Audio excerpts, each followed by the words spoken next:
Qué lindo es escuchar a Alfonsina, aunque sea una vez al mes, un pedacito chiquitito, con este día precioso, porque este solcito y esta calidez nos trajo a nuestra querida licenciada Silvia Andrés. ¿Cómo le va a esta chica tanto tiempo? Tanto tiempo no, un mes. Un mes, María, bien, muy bien. Pero, viste esto de la temporalidad, ¿no? A veces nos parece como que, ¿cuánto hace que no nos vemos? Y en realidad siempre son 30 días, claro. Es un mes, es una vez al mes. Pero cómo a veces nos cuesta, ¿no? Registrar, ¿no? La temporalidad, ¿no? Sí, como que nos perdemos en tanta cosa que uno hace. Hoy, cuando arrancamos con el programa con Mercedes, decía que por ahí ella hablaba de renovación, no sé ni por qué estábamos hablando de eso. Por la Pachamama. Por la Pachamama. Rituales. Los rituales, gracias. Y yo pensaba, como hoy es 1 de agosto, es lunes y es 1 de agosto, ¿por qué me pasa a mí? Yo no quiero decir que le pase a todo el mundo, ¿no? Pero ¿por qué suele ser especial ese día o ese reinicio o ese inicio? ¿Por qué uno lo vive como algo diferente? Y no pasa nada, porque es el primer día de 31 que vienen por delante. Y tal vez haya algo subjetivamente en las particularidades, ¿no? Esto que decís, María, ¿no? A mí me pasa, decís, bueno, no sé si le pasa a todos. Pero tal vez es esto que decís, ¿no? Como primer día de mes, ¿no? Y parece que el pensamiento mágico ahí está dando vuelta también, ¿no? Claro. Digamos, no solo somos ese pensamiento racional, el deductivo, el emocional, está también el pensamiento mágico entre todos ellos. Y algo de esto es como que, bueno, primer día de un mes, y ya estamos pensando que, bueno, empieza agosto, pero ya pronto viene septiembre, y recién estamos en el primer día de agosto. Es decir, me parece que desde algún lugar esta cuestión de la temporalidad, de lo que abríamos justamente en nuestra columna, no deja de ser un costo y no deja de ser algo como la diferenciación más importante que tenemos, ¿no? Como sujetos, el orden animal y el orden humano, la temporalidad justamente, ¿no? Y tal vez se mezcle esto que te decía del pensamiento mágico, ¿no? Que bueno, si es 1 de agosto, bueno, ya dejamos julio, algo va a pasar en este mes, capaz que no pasa nada, capaz que deseamos mucho, capaz que tenemos expectativas, tal vez algunas se cumplen, otras no, pero de eso se trata la vida también, ¿no? Que no todos los deseos se nos cumplen, ¿no? Ni todas las expectativas van a ser las que estábamos pensando, sino que la vida nos sigue sorprendiendo. Es como cuando decimos habitualmente, el lunes empiezo la dieta, el lunes empiezo a ir al gimnasio, es como que el inicio de semana, por ejemplo, uno lo mira distinto, pero ¿qué es? Algo que nosotros queremos cargar con esperanza a eso, no porque ese día sea diferente.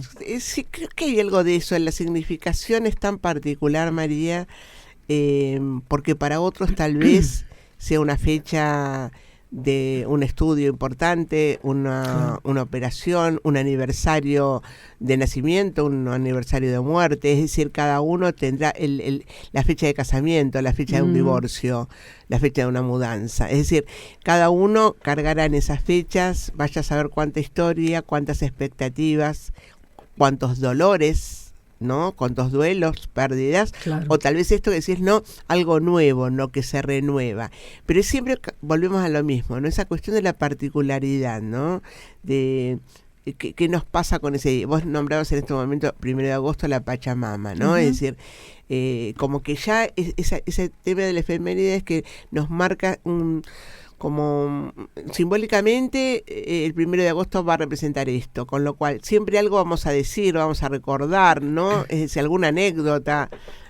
¿Usted tiene alguna anécdota, María, con la Pachamama el 1 de agosto? Absolutamente ninguna. Es más, si nadie se enoja, porque todavía me están cuestionando que yo dije que Shakira no me gustaba. Ajá. Así que bueno, igual se enoja. Sí. Si nadie se enoja por este comentario que sigue, me parece tan hipócrita estar hablando de los festejos, la Pachamama, qué sé yo, cuando si hay algo que no le damos bolilla, por lo menos en los grandes centros urbanos, por lo menos en Buenos Aires, es a la tierra, porque hacemos todo lo posible porque la tierra se pudra, no que reviva. En medio... Sí, perdón, ¿eh? No, en algo coincido con esto, María, en tu pensamiento. Es decir, a veces me lo suena como una contradicción, ¿no? Claro. Yo lo siento así. Yo que vengo con mis ancestros de los pueblos originarios, ¿no? Una bisabuela toba.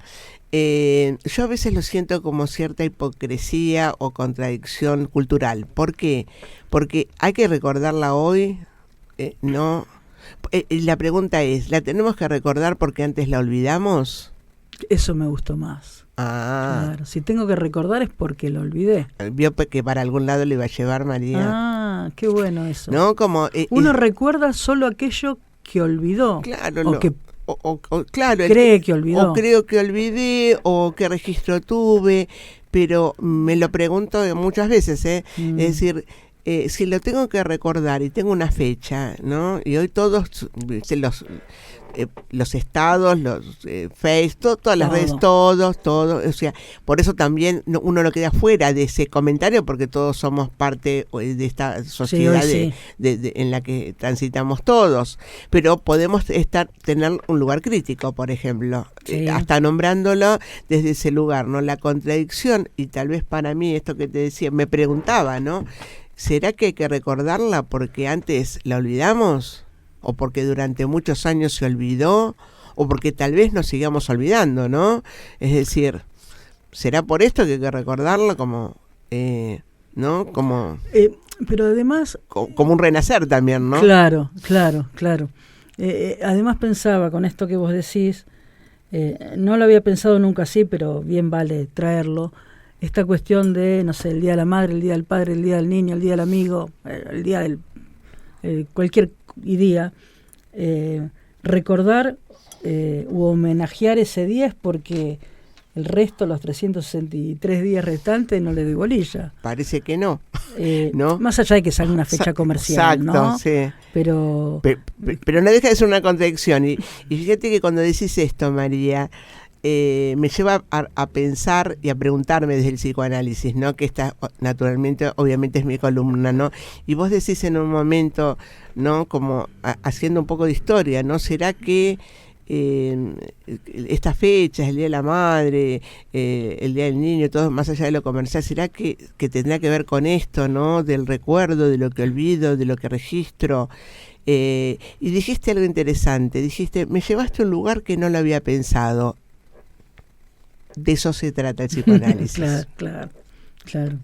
Y creo que esta impronta que siempre tenemos una vez por mes, vos te sorprendés y yo también, y de eso también se trata el psicoanálisis, ¿no? Es decir, entrar por un lugar que hasta ahora no lo había pensado. Claro. Qué loco, ¿no? Porque bueno, hoy hacíamos el chiste con Mercedes al principio, vamos a hacer terapia, porque bueno, de un modo algo siempre, una cosita queda. Y esta idea de recordar porque me olvidé, o por lo menos creo haberme olvidado. Si me olvidé, bueno, me olvidé. Ahora, ¿cuándo uno cree haberse olvidado o guarda en algún rincón muy, muy escondido las cosas? Cuando eso que le trae malos recuerdos, ¿no? Sí, vos misma lo dijiste. Ahí está el acto fallido, claro. María. Es decir, ahí donde creí que no lo sabía, lo inconsciente dice, María, lo sabés. Claro. Entonces te manda ese acto fallido, ¿no? Donde vos estás dando una explicación o una narrativa coherente en lo que estamos hablando, pero lo inconsciente, estando en terapia, dijeran ustedes, lo inconsciente dijo, yo tengo que aparecer. Claro. O sea, me nombran, me están convocando, y bueno, y fíjate que solo salió los malos recuerdos. Sí. Cuando vos estabas justamente entrando por una pregunta y por otro camino, ¿por qué lo hacemos? ¿Por qué archivamos? Y bueno, está en lo inconsciente, ¿no? Es decir, en sus mecanismos de condensación, de desplazamiento, es decir, la propia ley, la propia realidad que tiene y que, bueno, hace como puede, con lo que tiene, con lo que puede, de todos estos elementos, el registro y el olvido. Freud decía en un momento, el olvido es una economía psíquica, decía el maestro. El pequeño olvido, no se refería a las faltas de memoria extensas, como frecuentes, bueno, pero hay un punto exacto donde el maestro decía el olvido, entiéndase, el necesario, es una economía psíquica, porque todo no podríamos recordar. O sea, no tenemos un disco rígido tan importante como para lograr recordarlo todos, ¿no? Como es una economía. Pero no es que queda en alguna parte escondido todo y está en la superficie en algunas cosas, o hay cosas que realmente se olvidan del todo. No, quedan en lo inconsciente, pero no siempre lo que queda en lo inconsciente pasa a lo consciente cuando nosotros queremos. Claro. De hecho, vos misma dijiste los malos recuerdos cuando justamente no era lo que querías decir, pero dijiste, uy, no, la carita tuya de sorpresa porque decís, me salió, y te dije, bueno, lo inconsciente en bruto. Llamaron estar en terapia y bueno, claro. Aquí estoy, dice. Entonces me parece que sí, el registro a tu pregunta es en ese enorme disco rígido lo inconsciente, pero no todo pasa a nuestra conciencia, por eso la terapia permite resolver y elaborar justamente todo esto, ¿no? Aquellas huellas némicas, lo que queda en lo inconsciente, lo que no ha pasado a ser consciente para el sujeto, lo que ni siquiera sabe que está dando vuelta, o por qué, o los por qué de los por qué. Siempre mantener en el inconsciente algunas cosas es una manera de protección, o puede ser por otros mecanismos que no sea la autoprotección. Mira, a tu pregunta yo diría que está más ligada a la historicidad. Creo que si hay una historicidad es nuestro inconsciente. Es decir, creo que para graficarlo de alguna manera, ¿no? Es decir, lo inconsciente como fuente de la historicidad del sujeto. O sea, entonces es como esa fuente inagotable, pero tan propia y tan particular como el sujeto mismo. Ajá. Como el DNI. Ah, bien, ahora sí. Como el DNI. Está bien. O sea, ¿no? Como que es ese número que te representa, que es tu identidad, que, ¿no? Es decir, y habrá otro parecido, o habrá otro capicú, otro que se da vuelta así, pero no es el mismo. Ese, claro. Ahí define claramente que uno es uno y el otro es un otro diferente. Claro. Aunque se parezca, es diferente. Es diferente. Y fíjate que este lugar de coherencia al que llegamos, bienvenido sea, que el psicoanálisis nos permite ese eje de coherencia, es lo que más nos cuesta. Es decir, podemos racionalizar que nuestro DNI es único y particular como nuestra historia. Uh-huh. Y que un otro podrá ser parecido, como decías María, pero no es el mismo. No. Es decir, uno es uno y el otro es un otro, diferente. Sí. Todo eso, cualquiera de nosotros lo puede entender y lo puede explicar de la misma manera. Sin embargo, a la hora de la vida misma, las acciones, los pensamientos, las decisiones, las críticas, los halagos, puntos suspensivos, puntos suspensivos, lo que más nos cuesta es reconocernos al uno y al otro como diferente. Y aceptar que somos diferentes. ¿Y por qué? ¿Por qué es esa cuestión? Por eso digo, es la contradicción más importante de la humanidad. O sea, es la contradicción más grande a la cual todos estamos firmados por la misma pluma, sería, ¿no? Es decir, es nuestra contradicción intrínseca a la humanidad. Racionalizamos algo que después en los hechos es lo que más nos cuesta. Reconocernos como el único yo y el otro como el otro diferente, el cual tengo que aceptar que el otro sea diferente a mí. Uh-huh. Si lo llevamos a un plano de pareja, estaríamos hablando de un conflicto de pareja. Uh-huh. Porque en ese de a dos, reconocerse diferente y aceptarse en esa diferencia, conflicto de pareja, ahí está la contradicción del conflicto. Claro. En realidad en toda relación humana, bueno, pero en la pareja seguramente por la convivencia también es donde se explota más todo esto. Salió pareja, pero podría haber sido cualquier vínculo. Claro, cualquier vínculo. Claro. Salió pareja por esto de que cualquiera se puede reconocer en un conflicto de pareja. Claro. Es decir, cualquiera, ni un sí, ni un no, ni blanco ni negro, Sí. esto era de otra época, sabemos que no era verdad, Claro. o sea, han mentido muy bien durante mucho tiempo, no es verdad, no es real, o sea, toda relación y todo vínculo de pareja, por la convivencia, por la construcción, no importa, por lo que fuere, como cualquier vínculo donde nos cuesta con el otro aceptarnos en la diferencia. Silvia, en esta cuestión del otro y del diferente, si querés ir, mientras que te elaboro la pregunta, si querés ir con el té, ahí por ahí tenés edulcorante. Esto es radio en vivo, así que no vamos a estar ocultando que estamos tratando de tomar un té calentito. Sí. Él hace un tiempito hablaba en otro contexto, no importa, Sí. y alguien me daba un ejemplo en cuanto a las relaciones padres e hijos, que por ahí una madre, un padre, no importa, es indiferente, que tenga 2 hijos o más, que hayan crecido y hayan convivido con esos padres en un tiempo relativamente parecido. No todos los hijos toman de la misma manera algunas situaciones de los padres. Me decían, por ejemplo, para vos lo que te dijo tu padre o madre, no importa, pudo haber significado algo malo. En cambio, para tu hermano o tu hermana, eso mismo, dicho casi en el mismo contexto, lo toma como algo bueno. ¿Por qué? Primero, ¿esto puede ser así? Esto necesariamente tiene que ser así. Lo de necesariamente. O sea, ni siquiera es el poder, si puede o no ser. Necesariamente tiene que ser así. ¿Por qué? Porque ahí está la singularidad y ahí está nuestro DNI. Bien. Podrán ser 3 hermanos que tengan 3 DNI parecidos, hasta un número diferente, pero son 3 individuos diferentes. A este ejemplo que vos das, en una misma situación, con sus parentales, con su estructura familiar, pero desde un lugar de singularidad. Es decir, necesariamente tenemos que tener ese lugar de la singularidad. Creo que es ese, dentro de muchos puntos para mí importantes que ha marcado la teoría psicoanalítica, el punto particularmente de la singularidad hace que nosotros los analistas trabajemos con el paciente dentro de esa particularidad. Es decir, un síntoma que vos llevas a tu sesión y un paciente siguiente que lleva el mismo síntoma, pero no es el mismo síntoma dentro de esa historia. Claro.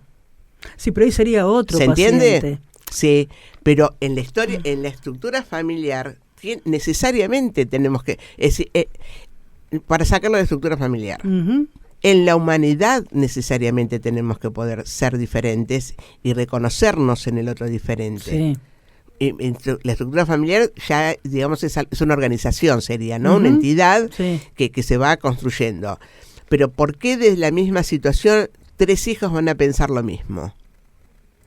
No, porque ahí desde algún lugar yo me preguntaría en todo caso, ¿y dónde está la singularidad? ¿Dónde está el límite entre uno y otro? Por eso dije necesario, porque el límite nos es necesario. Es decir, yo soy Silvia, vos sos María. Eso abonaría esta importancia para ser diferentes, para poder desarrollarnos mejor, poder... Te juego más alto la carta.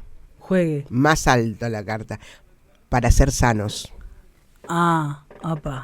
Te la jugué más alta, por eso te decía la necesidad de reconocerse en la diferencia. Claro. El bebé, todos nosotros lo hemos sido, la humanidad ha sido bebé antes de llegar a la adultez, reconoce el yo y si el bebé pudiese hablar en ese momento diría el no yo, es decir, aquello que no soy yo, aquel otro que no soy yo, aquel objeto que no soy yo. Claramente, internamente y aún sin lenguaje, se constituye en el lugar de la salud diciendo el yo y el otro es el no yo. ¿No? No soy yo. Esto como bebé. En el crecimiento vamos perdiendo esa sabiduría y en la adultez la hipotecamos poco más. Después nos cuesta levantar la hipoteca. Qué bueno. Nos lleva años levantar esas hipotecas, los costos son enormes.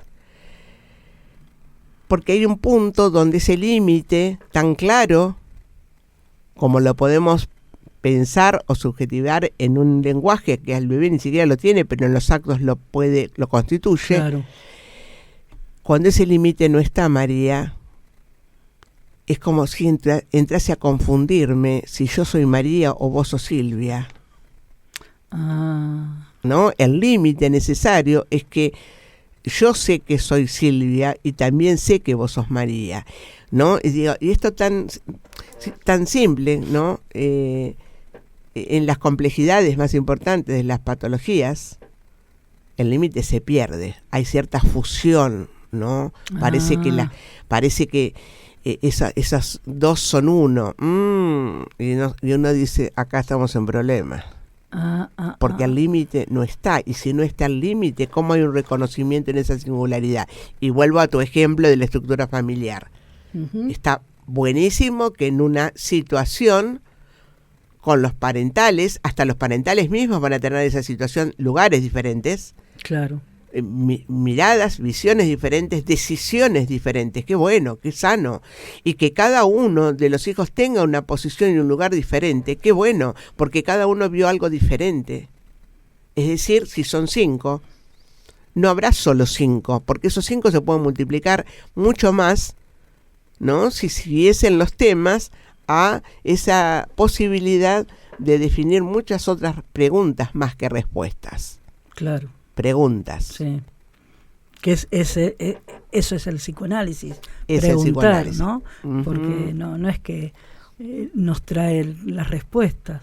Y tal vez el maestro, hablando esto de lo que la Pachamama y si la tenemos que recordar y si se olvidó, tal vez el maestro allá en la Salpêtrière en Francia y tratando de hipnotizar a sus pacientes y nunca pudo a ninguno, pero tuvo la sabiduría de empezar a preguntar. Tal vez porque el maestro se dio cuenta que los profesionales, como iban ya con algo establecido, como era la hipnosis en aquel momento, claro, ¿no? Antes del psicoanálisis, ya iban con algo establecido, preestablecido, estructurado, y él fue con la pregunta. Yo siempre digo, me parece así, yo le coloco el término de la inocencia. Inocentemente el maestro preguntó, y a partir de una pregunta empezó a encontrarse con otras respuestas, con otras preguntas, ¿no? Y vos decías, el psicoanálisis por excelencia es la pregunta. Y tal vez nos viene a decir, en ese cachetazo imaginario, ese sacudón, uh-huh, a todos nosotros, ¿no?, que dejamos de preguntarnos. En un punto es, uno deja de preguntar por ignorancia, porque no tiene más dudas, porque cree que se las sabe todas, o porque no sabe que tiene que preguntar. Todas esas respuestas que diste son posibles. Yo entraría, viste que juego siempre más alto. Uh-huh. Yo entraría por la primera pregunta, que puede ser, tal vez, el principio de todas estas otras que decís. Cuando cada uno de nosotros deja de preguntarse en sí mismo. Es decir, dejo de preguntarme qué deseo, qué quiero, qué necesito, cómo estoy, tengo ganas, no tengo ganas. Preguntar mismo, para mí. Uno mismo. Bien. O sea, te doy el ejemplo tan claro como en este momento que compartimos un té. Sí. Y vos haces compartir esta situación con los oyentes, lo cual a mí me parece maravilloso. Y vos decís, bueno, fíjate, mientras charlamos, tomás el té, ahí tenés edulcorante. Y yo digo, sí, yo lo tomo solo. Es decir, vos me estás ofreciendo lo que puedo hacer, tomar el té, ponerle edulcorante, ponerle azúcar, y yo lo defino diciendo, no le pongo nada, lo tomo solo. Es decir, me pregunto cómo lo quiero tomar. Vos me dirás, ¿siempre lo tomás sin azúcar o sin edulcorante? No. Ay, ¿por qué? Porque me lo pregunté. Y como me lo pregunté, dije, hoy no le voy a poner edulcorante y tampoco azúcar. Porque ahora tengo ganas de tomarlo sin nada. Claro. Y tal vez dentro de un rato me encuentre con alguien tomando un café y al café le pones azúcar o edulcorante. Azúcar. Y tal vez a la noche, cuando me tome otra infusión y diga, bueno, azúcar o nada, no le voy a poner edulcorante.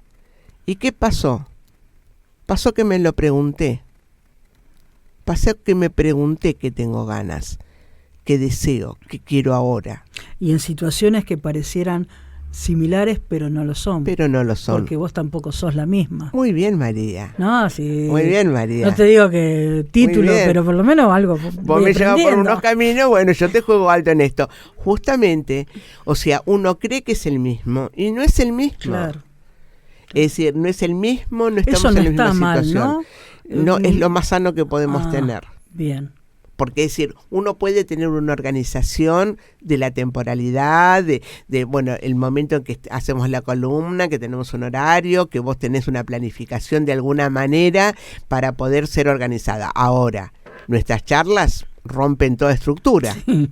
¿Por qué? Porque nosotros hacemos a ver qué sale, a ver por dónde nos lleva el camino, en esa total libertad que también naturalmente y subjetivamente necesitamos todos. Ser libres, claro. Porque también cuando uno es libre, entre comillas, sabe y permite la libertad del otro. ¿Siempre es así? Y es que desde el lugar de ser libre, uno sabe que el otro también es libre. Es decir, ¿se entiende lo que...? Sí. Me resulta raro. A mí me cuesta contestar un siempre. El siempre y el nunca, ¿viste? Sí, no. Sí. Me cuesta responder un siempre o un nunca. Pero en esa libertad uno puede reconocer al otro libre, eligiendo en libertad. Sí. Aunque no sea lo que uno quiera que elija, obviamente, ¿eh? O sea, no estoy diciendo que el otro elija lo que uno quiere, que en ese momento la elección acuerde o concuerde. No. La libertad, cuando uno se sabe libre, se siente libre, trabaja en su terapia para encontrarse con esa libertad subjetiva que muchas veces la perdemos. Uh-huh. La perdemos, la hipotecamos, la regalamos, la negociamos, hacemos de todo con esa libertad. Bueno, pero cuando uno la va recuperando, es el valor más importante que uno tiene. Y como uno sabe de ese valor, sabe que los otros también, si la encuentran, qué bárbaro, que en esa libertad y puedas elegir. Vos lo que decís, esto por ahí lo que me cuesta entender, por ahí por cosas que he vivido. Vos decís que toda persona libre sabe que el otro es libre y por lo tanto respeta la libertad del otro. No debería meterse en esa libertad. Y volvemos al límite. La libertad es de uno y el límite es que vos tenés tu propia libertad. Sí. Se entiende que un concepto lleva a otro, ¿no? No se entiende la libertad sin un límite donde diga, yo soy libre, pero tengo un límite. Claro. Es decir, mi límite es saber que vos sos María y vas a tener tu propia libertad. Es decir, pero si no está el límite, no vaya a ser que me confunda, ¿no? Ah, bien. Y por eso digo, no... Es decir, esto uno lo tiene que pensar como las piezas de un rompecabezas. Sí. Cuando uno arma esas piezas, ¿viste? Cuando son más piezas, son más chicas, confunden. Bueno, pero una pieza no va en cualquier lado. Claro. Pero en el conjunto de esas piezas empezamos a formar el esquema de ese paisaje o de la temática que hayamos elegido. Bueno, yo creo que esto es lo mismo. Uno no es uno por esto solo, no. Bien, uno es bien, uno. Bien.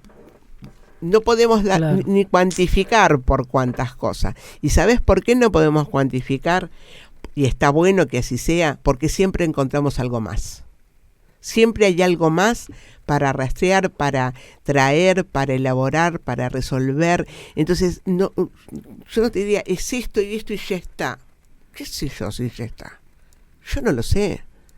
No lo sé. No hay un momento en la vida de nadie que, bueno, ya está, ya sé todo lo que necesito de mí.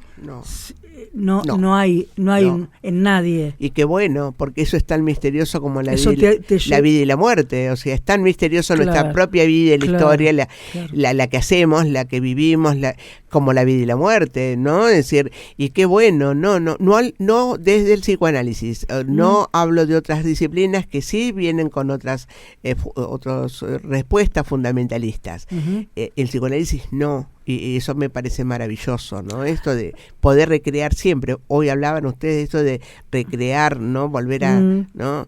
Renacer. Bueno, creo que el psicoanálisis renace permanentemente. Y eso no, el hecho de estar en constante sensación de seguir preguntándonos, nos hace crecer, nos hace sanar, aunque en principio tengamos todo más o menos ordenadito, más o menos digo porque no sé cuándo terminamos de ordenar los casilleros también. Sí, no sabemos cuánto tenemos que ordenar tampoco, claro, ¿no?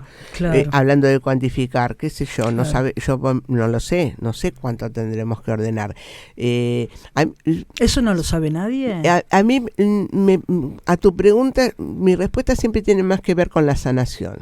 Yo creo que estar en terapia es saberse enfermo, pensarse enfermo, saber qué cosas que no lo podemos resolver solos, saber qué hay decisiones que podemos tomar que son fallidas y que tenemos los costos de muchas maneras, y podemos tener costos con nuestros vínculos cercanos también, claro. Bueno, etcétera, etcétera, puntos suspensivos. Creo que a tu pregunta empezaría yo por la sanación. Creo que a partir de la sanación, de lo que uno va sanando, y te seguís preguntando, y bueno, creo que ahí sí hay un crecimiento, que no es una arruga más, no es una canita más, es un crecimiento interno. Y ahí sí creo que uno siente que adentro estás creciendo, pero no es que llegaste a un tope, siempre con el gerundio, sí, como el present continuous del inglés, viste que el present continuous en la lengua inglesa es el presente que se está haciendo en este momento, claro. Por eso se llama present continuous, es decir,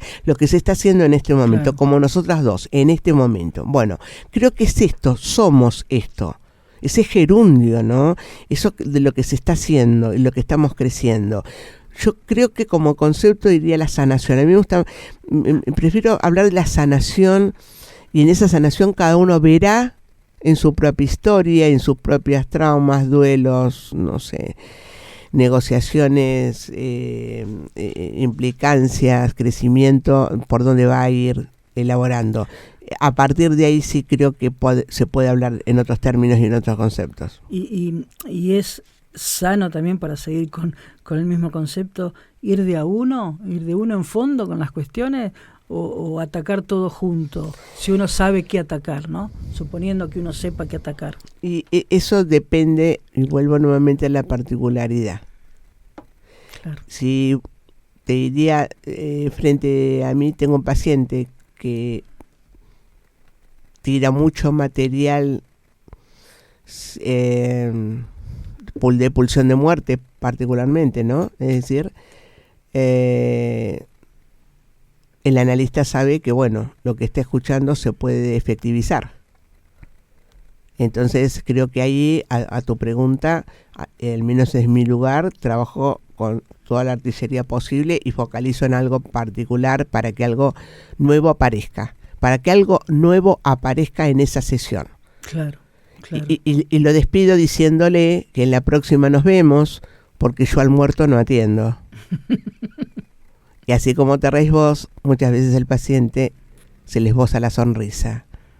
Es decir, claro, si estoy muerto, ya no tengo sesión. Y no. Claro. ¿Se entiende? Entonces, y hay otros momentos, en otros pacientes, en otras características, donde uno puede, en la escucha, entrar por lugares más tranquilos, ¿no? Esto que vos decías, más despacio, o con otras preguntas, seguramente. Por eso ahí está la particularidad. Uno no es el mismo paciente ni el mismo analista en la misma situación. Claro. Es así. Volvemos al principio. Por eso está bueno cuando damos muchas vueltas en diferentes temas, en diferentes conceptos, y lo que se intenta, al menos en esta columna, o al menos desde la simpleza de un analista simplemente, ¿no? Es decir, de evocar lo que es el psicoanálisis y manifestarlo como el lugar del analista, el lugar del paciente, lo que va a buscar, ¿no? Sacarlo un poco de la lectura de una teoría freudiana, lacaniana, pero sí que llegue, ¿no? Que que el que esté escuchando o nosotros que lo estamos viviendo y vivenciando, seguramente hemos crecido en este momento. Sí, sin duda. Como siempre, Silvia,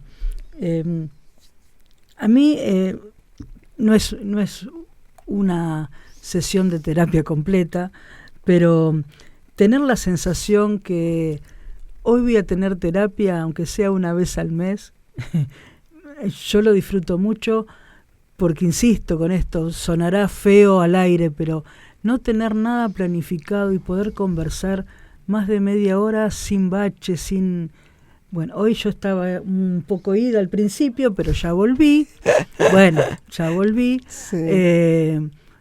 A mí me enseña mucho este ratito y me hace muy, muy feliz pensar que tal vez alguien que esté escuchando también después empiece a maquinar y empiece a dar vueltas sobre algo de lo que charlamos.